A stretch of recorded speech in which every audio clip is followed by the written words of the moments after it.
Guys, my name is आशीष। तो NEET के भी एडमिट कार्ड्स फाइनली आ चुके हैं। जेई और नीट अपने प्री अनाउंस डेट पे ही होना है। गवर्नमेंट इस बात पे रजिड है। बहुत से बड़े यूट्यूबर्स, फिल्म स्टार्स, पॉलिटिशियंस और independent teachers except giant coaching classes ने सरकार से गुजारिश की है, एड्रेस किया है कि सर प्लीज आप इसको पोस्टपोन कर दें या कुछ और तरीका ढूंढें। सिर्फ जाइंट कोचिंग क्लासेस जो हैं उनके ऑनर्स पता नहीं क्यों खुल के सामने नहीं आ रहे हैं, कुछ भी इस पे कमेंट नहीं कर रहे हैं। तो आज मैं इसी बारे में, इसी सब्जेक्ट पे बात करना चाहूंगा। तो एचआरडी मिनिस्ट्री, अपना जो ये कह रहे हैं एजुकेशन मिनिस्टर, उन्होंने भी कल परसों में एड्रेस किया है कि कैसे वो लोग एग्जाम को कंडक्ट करवाने वाले हैं। तो मैं उन्हीं के कुछ पॉइंट्स को लेके, उन्हीं के तर्कों को लेके मैं आज इस वीडियो में डिस्कस करूंगा। सबसे पहले अगर बात करें तो हमारे एजुकेशन मिनिस्टर ने बोला है कि बहुत सारे बच्चों ने, लगभग 80 से 90% बच्चों ने उनसे रिक्वेस्ट किया था कि सर प्लीज एग्जाम्स को डेट से होने दें।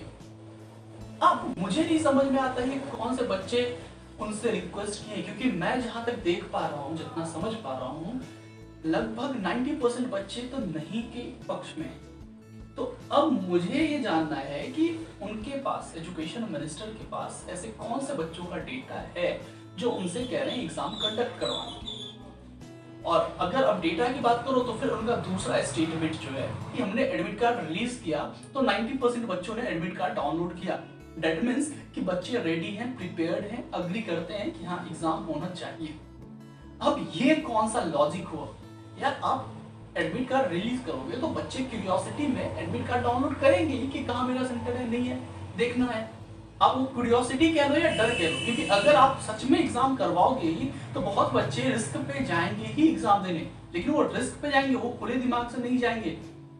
तो वो चीज तो अलग बात हो जाती है ना। वो क्यूरियोसिटी में डाउनलोड किया, वो आप ओरिजिनल में देखो ना कि ऑन ग्राउंड क्या हो रहा है, कितने बच्चे सपोर्ट में, कितने बच्चे विरोध में।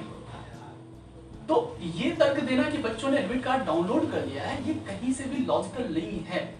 आफ्टर दैट 99% बच्चों के सेंटर्स हमने चॉइस के सेंटर्स दिए हैं जो उन्होंने सेलेक्ट किया। अब मैं बात करूं चॉइस सेंटर्स की। चॉइस सेंटर क्या होता है कि आपको मैंने 4 ऑप्शन दिए। लाइक आप अगर मुंबई में रह रहे हो तो मैंने आपको 4 सेंटर आसपास के दिए, तो जो सबसे पास होगा आप वही एज अ चॉइस सेंटर डालोगे। लेकिन वो कितना पास है, देखो मुंबई, दिल्ली, बेंगलोर, ये बड़े शहर की बात करें तो उसमें आपको अंदर सिटी के अंदर ही मिल जाता है। लेकिन छोटे शहर की बात करें तो वहां पे ये सुविधा नहीं है, उनको हमेशा बड़े शहर की ओर ही भेजा जाता है। जैसे बिहार ही है, बिहार में मैक्सिमम सेंटर पटना में होते। तो अब बिहार में बाढ़ आया हुआ है और ना आपकी रेलवे चल रही है, ना ट्रांसपोर्ट चल रहे हैं। तो वो लोग कैसे पहुंचेंगे वहां सेंटर पे? आप लोगों में से कितने लोगों का, एक बात आप मुझे कमेंट करके बताओ कि कितने लोगों का सेंटर विद इन 100 किलोमीटर आया है। ये बात आप मुझे कमेंट करके। बहुत कम लोगों का आया है। तो 100 किलोमीटर, 200 किलोमीटर, 250 किलोमीटर, इस समय में 250 किलोमीटर भी ट्रेवल करना बहुत बड़ी डील है, क्योंकि रेलवे बंद है। उसके बाद बहुत जगह बाढ़ आया हुआ है, बहुत जगह भी लॉकडाउन में है, ट्रांसपोर्ट, इंटरकनेक्टिंग ट्रांसपोर्ट्स बंद हैं। तो बच्चे कैसे जाएंगे? ये बात तो आपको समझना होगा ना। चॉइस के सेंटर्स क्या आप उसके बगल वाले स्कूल में तो नहीं दे दिए हो ना, वो आप दूसरे शहर में दिए हो, वो सबसे पास वाला जो शहर होगा उसमें आपने दिया होगा। लेकिन वो भी अगर 100 किलोमीटर से ऊपर है तो बच्चे को सोचना पड़ेगा।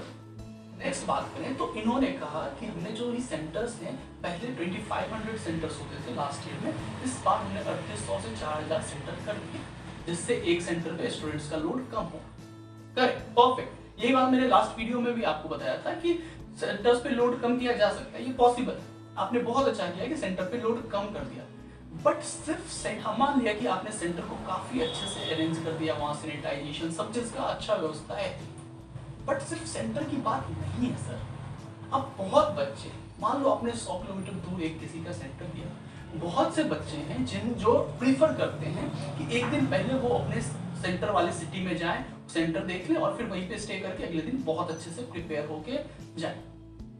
अब इस केस में आप बताइए कि किसी का अगर दूसरे शहर सेंटर है, वो जाते हैं, अब यहाँ पे वो वहां पे जाके होटल्स में रुकते हैं। अब यहाँ लॉकडाउन की वजह से सारे होटल्स बंद हैं, तो वो ठहरेंगे कहाँ?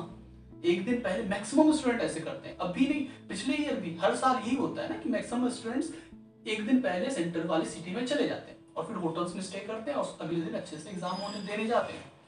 बट अब सारे होटल्स अभी बंद हैं, आपके बहुत बच्चे तो रेलवे स्टेशन पे सोते हैं, रेलवे स्टेशन पे भी आपने बैरिकेडिंग कर रखी है, तो बच्चे स्टे कहाँ करेंगे? तो सबसे पहला प्रॉब्लम तो ये आ रहा है कि लोग ट्रांसपोर्ट है नहीं, तो पहले वो दूसरे शहर जाएंगे कैसे एग्जाम में? मान लो उन्होंने अपना अच्छा खासा 10,000 15,000 खर्च करके एक कार बुक करके वो चले गए, तो इन दैट केस वो ठहरेंगे कहाँ? ये बहुत बड़ी सवाल है। सिर्फ सेंटर आपने अच्छा कर दिया, सिर्फ सेंटर पे वो लोग क्या रात गुजार देंगे क्या? ऐसा नहीं हो सकता ना। इतने प्रॉब्लम्स होने के बाद ना स्टे का पता है ना ट्रेवल का पता है, ऊपर से ये कोरोना है, इतने प्रॉब्लम्स को दिमाग में रखते हुए जूझते हुए इतनी परेशानी के साथ बच्चा अगर सेंटर पे जाता भी है, एग्जाम देता भी है, तो लिखेगा क्या? ये तो आप सोचिए, ये कोई बच्चों वाली 8th 10th वाली बोर्ड वाली एग्जाम तो है नहीं कि बच्चा गया और लिख लिया। दिमाग खर्च करना पड़ता है, बहुत ही फोकस चाहिए होता है, वो फोकस कहाँ से आएगा? तो इन चीजों को तो सर आपको ध्यान देना होगा ना, बच्चे हैक्टिक हो जाएगा बच्चों के लिए।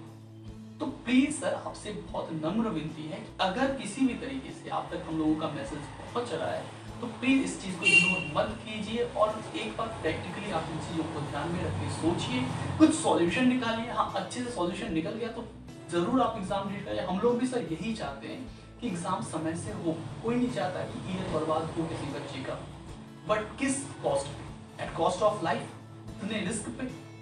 तो प्लीज सर आप इन चीजों का ध्यान दीजिए, आपसे काफी उम्मीद है।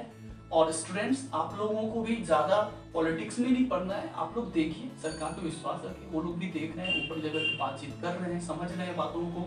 आप अपनी पढ़ाई को कंटिन्यू रखिए, अपने स्ट्रेटजी को बनाइए, अच्छे से समझिए कि क्या हो रहा है, नहीं हो रहा है, किस तरीके से बनाना है, कैसे क्या है। और कोई भी आपको दिक्कत हो फिजिक्स से रिलेटेड या स्ट्रेटजी आपको समझनी हो, इस पर मैंने वीडियोस भी बनाए हैं। और फिजिक्स से रिलेटेड कोई भी प्रॉब्लम हो तो आप कमेंट करके मुझसे पूछ सकते हो। इंस्टाग्राम, फेसबुक, यहाँ पे भी आप फॉलो करके मुझसे आप डायरेक्ट मैसेज करके, चैट करके बात कर सकते हो।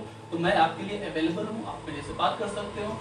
फोकस बना के रखो, पढ़ाई करते रहो और स्टे सेफ, स्टे हेल्दी, अच्छा खाना खाओ, अच्छा फूड लो और ज़्यादा टेंशन नहीं लेना है। देख रहे हैं आपके गार्जियन, देख रहे हैं सरकार, देख रही है, सब लोग मिलकर काम कर रहे हैं। ऑलराइट, टिल देन ध्यान रखिए अपना, स्टे सेफ, गुड बाय।